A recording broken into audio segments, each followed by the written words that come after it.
Ford's styling has seen its hits and misses over the last few years. But with tremendous competition and increasing market pressures, future vehicles don't have room for failure. Design director Peter Horbury will play a huge role in determining the fate of Ford Motor Company, so he sat down with the 34-year design veteran to see what he has planned for one of the world's most recognizable brands.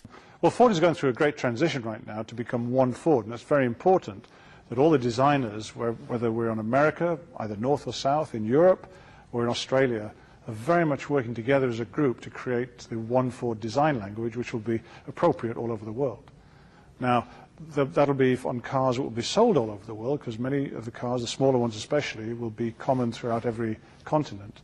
But then there'll be other cars and vehicles, especially trucks, which will sell perhaps just in America, where we have a design language which is absolutely suitable for the American market. So that's where Ford is moving to. We in America have the responsibility for Lincoln as well, which is a tremendous opportunity to create or recreate a brand into its rightful place in the market. Horbury's design background includes time at Chrysler and an earlier stint with Ford, but perhaps the work he's most known for is the amazing turnaround he performed at Volvo.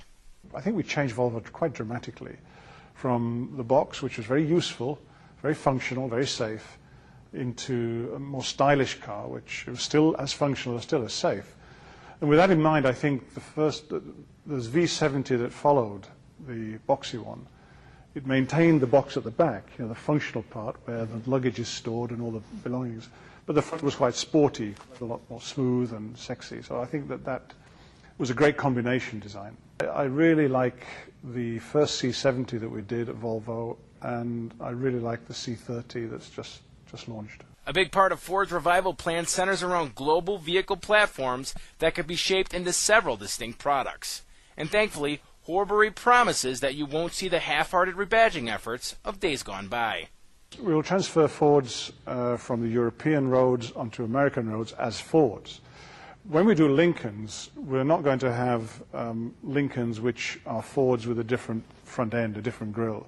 We will be doing a whole top hat, what we call a top hat, the whole body and interior will be unique for Lincoln. So even if the platform that it's based on originated in Europe, then the car itself will be recognizable truly as a Lincoln and not be mixed up with the donor Ford, let's say. In design, we're the ones that make the difference between 3 or 4 vehicles using the same platform, as we call it.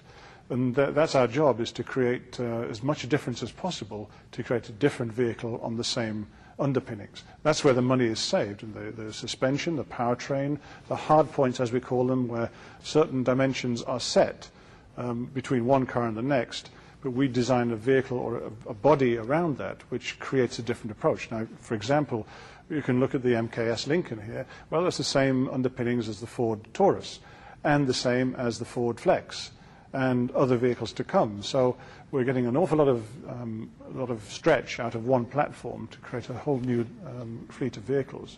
And that's typical now of the modern way. A large part of improving Ford design quality resides on the inside of the vehicle.